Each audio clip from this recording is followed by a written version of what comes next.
Who is this? You've never met me. I'm a security researcher from Canada. Someone's leaked a password that you use somewhere else, and I'm just here to tell you so that you can change your password before someone else tries to hack you and do something malicious. All it took was a password for a Calgary hacker to get into an Arizona man's Nest home security system. Are you able to see where I live and everything? Yeah, I mean, I don't know where you live right now, but if someone was really that dedicated, I mean, yeah, they could geolocate an IP, they could see when you're not home, and I mean, just be creative, and there's so many malicious things someone could do with this. The hacker was what's referred to as a white hat, someone who hacks systems to test for weaknesses in the hopes the flaws are fixed.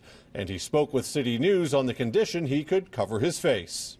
The method used here isn't sophisticated at all. Anyone with little to no technological know-how could just go and replicate these exact same steps. Well, there were a couple of security issues here. Not only did the user use a password that had been leaked, they also failed to use the two-factor authentication security option. Most web applications like Facebook and whatnot will offer two-factor authentication. And when you sign up to Nest, you actually have the option to set up two-factor authentication.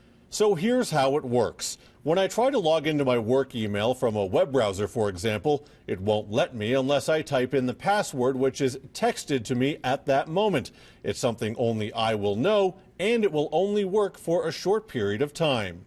I contacted Nest today. They sent me this email, which says, in part, Nest has reset all the accounts where customers reused passwords that were previously exposed through breaches on other websites and published publicly. Even though Nest was not breached, these customers were vulnerable because their credentials were freely available on the internet. But these security risks are nothing new with smartphones and smart appliances. And while we'd like to hope companies have our best interests at heart, experts say it's up to the consumer to understand them. All technology has vulnerabilities. When you set one up, you should read all the packaging, but then you should take another step. Go on the internet and read whatever the device's security vulnerabilities and try to patch them up too. At the end of the day, this white hat hacker hopes showing how easy it is to get into some of these systems will force companies to do a better job making sure their products are secure. In Calgary, Jonathan Muma, City News.